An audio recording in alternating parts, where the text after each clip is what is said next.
देखिए, आप सबसे पहले तो जो मैं कहना चाहता हूँ वो मैं आप लोगों के साथ में पहले मैं बांट लेता हूँ। सबसे पहली बात तो ये है कि जो पिछले एक दिन से हम लोग अब जो देख रहे हैं उदयपुर के अंदर, सबसे पहली बात तो ये कि एक बहुत ही दुखद और अप्रिय घटना है और ये हमारे को भी आहत करने वाली है, हमारे को भी जो है वो विचलित करने वाली है और किसी भी प्रकार से इस तरह की परिस्थिति को हम लोग नहीं चाहते हैं। ना हमारा कोई इस प्रकार का उद्देश्य है, ना हमारा इस प्रकार से कोई सोच है कि जो हालात बने हुए, कितने सैकड़ों लोग जो हैं इसकी वजह से, एक घमंड और गुरूर की वजह से जो है वो चूर हो रहे हैं और परेशान हो रहे हैं। जो बाहर से लोग आ रहे हैं, जो नाम उदयपुर का जो है वो खराब हो रहा है, इन चीज़ों को सड़कों के ऊपर आकर इस प्रकार से जो है इसका समाधान निकालने का ये कोई तरीका नहीं है। ये हम लोग किसी भी तरीके से इस चीज़ के सोच के साथ में ना समर्थन करते हैं, ना हम इस सोच को जो है वो जायज़ मानते हैं। दूसरी बात, कानून का जहाँ तक एक सवाल आता है, हम लोगों को कुछ चीज़ों को जज्बाती नहीं होकर सोचने की आवश्यकता है। हर चीज़ों के अंदर जज्बातों के अंदर बह के, बिना सच्चाई जाने अफवाहें उड़ाकर, उस प्रकार से उसके ऊपर दूसरे लोगों को गुमराह करके उसके ऊपर हम लोग काम करें और इस प्रकार से एक शक्ति प्रदर्शन का जो है वो हम माहौल बनाने का एक प्रयास करें, असौहार्दपूर्ण माहौल बनाने का हम लोग प्रयास करें, ये बिल्कुल भी जो है वो ठीक नहीं है। आज की तारीख के अंदर इस देश के अंदर एक कानून व्यवस्था नाम की चीज़ है। मुझे नहीं पता कि उदयपुर में वो अभी है या नहीं, क्योंकि अभी जो हमारे साथ में हुआ, सबसे पहले तो मैं ये पूछना चाहता हूँ कि इतनी फोर्स होने के बावजूद भी वहाँ पर जिस प्रकार की घटनाएं घटी, मेरा ये सवाल है सरकार से और प्रशासन से कि क्या हम हकीकत के अंदर कानून को लागू करना चाहते हैं क्या, या कि कोई सरकार का सदस्य है या सरकार के किसी पद के ऊपर बैठे हुए जो व्यक्ति हैं, कानून केवल और केवल उनके लिए काम करेगा, एक आम नागरिक के लिए जिसके पास में संविधान की सुरक्षा मिलती है कि भाई कानून सबके ऊपर जो है वो बराबर तरीके से लागू होगा और उनकी सुरक्षा करेगा। पर यहाँ पर जो प्रतीत किया जा रहा है, जो मुझे महसूस हो रहा है और वो जिस प्रकार से मेरे ऊपर दबाव बनाया जा रहा है गैर कानूनी काम और हरकतों को करने का, कि नहीं आप जो है अगर इस काम को नहीं करेंगे तो हम आपके साथ में जबरदस्ती करेंगे।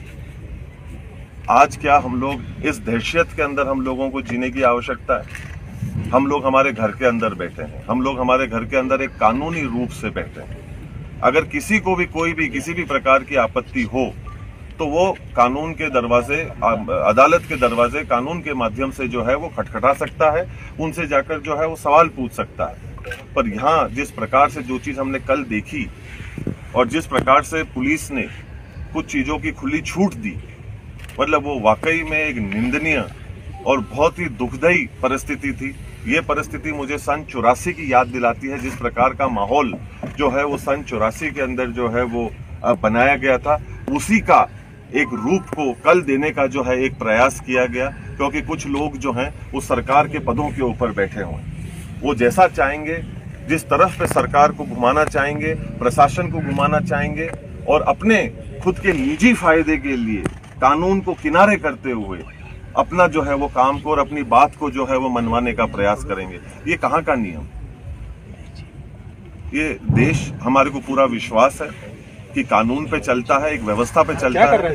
और दूसरी बात ये कि अगर ऐसी परिस्थिति बनने की जो हमारे को पहले से ही संभावनाएं थी, जिसके बारे में हम लोगों ने प्रशासन को कई दिनों पहले इसकी जानकारी भी हम लोगों ने दे दी थी, फिर अखबार के माध्यम से भी हम लोगों ने उस दिन पूरे प्रदेश के अंदर इसकी जानकारी दी।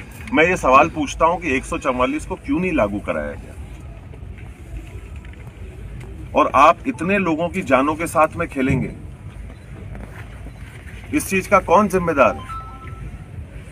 क्योंकि सरकार के कुछ लोग पदों के ऊपर बैठे हुए हैं तो अपने पदों का वो दुरुपयोग करते हुए प्रशासन के ऊपर दबाव बनवाकर, गैर कानूनी हरकतों को जो है करवाकर एक आदमी के ऊपर जो है उस चीज का दबाव बनवाएंगे कि हम आपके घरों के अंदर जबरदस्ती घुसेंगे। संस्था के अपने खुद के भी कोई कानून होते हैं। इस प्रदेश, इस देश के अंदर भी एक संविधान है, एक कानून है, उसके ऊपर हम में से कोई भी नहीं। और उसके अंदर हम लोग जज्बाती कर दें, लोगों को गुमराह करने का काम करें पूजा के माध्यम से, ये ठीक नहीं है। और अगर ऐसी कोई बात है तो उसको बैठकर करी जा सकती है, गुंडागर्दी के माध्यम से ये चीज नहीं हो सकती है।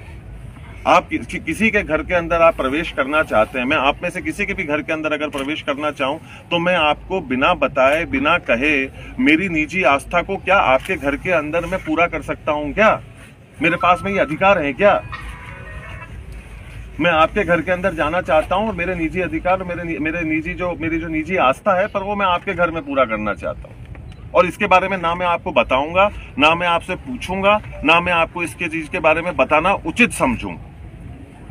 अब ये गुंडागर्दी हमको जो है वो सहन करनी पड़ेगी, और कानून और प्रशासन इस सोच की जो है वो मदद करेगा। तो कहीं ना कहीं हम लोगों को ये दर्दनाक हादसे और घटनाएं, मेरे पिताश्री ने, मेरे बहनों ने इसको 40 साल पहले इन चीजों का सामना करा हुआ है।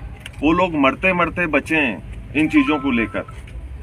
ऐसी ही परिस्थिति जो है वो उस समय पे भी बनवाई गई थी, और आज भी उसी सोच के अंतर्गत यहाँ पर प्रवेश करने का एक गलत मंसूबे के साथ में प्रयास किया जा रहा है, जिसका प्रशासन और लोग यहाँ पे उसका सहयोग कर रहे हैं। और हम लोग अभी कानून के भरोसे बैठे हुए हैं, जो मैं अभी ढूंढ रहा हूँ कि कहाँ है, और वो हम लोगों की एक आम नागरिक होने के नाते मदद करेगा। लाखों लोग जो है वो परेशान हो रहे हैं। ये कहाँ तक जायज है कि बच्चों की, महिलाओं की, बड़ों की, बुजुर्गों की जान को जो है वो खतरे में डाला जाएगा? लोग किसी के घर के ऊपर चढ़ने लग जाएंगे। वो अगर अंदर आते तो उसका हश्र क्या होता? उसकी जिम्मेदारी कौन लेता? किसी की जान का नुकसान होता तो उसके लिए जिम्मेदार कौन होता? मैं आप लोगों के माध्यम से बड़े विनम्रता पूर्वक ये प्रशासन को, सरकार को आग्रह करना चाहता हूं कि हम लोग थोड़ा सा जागें,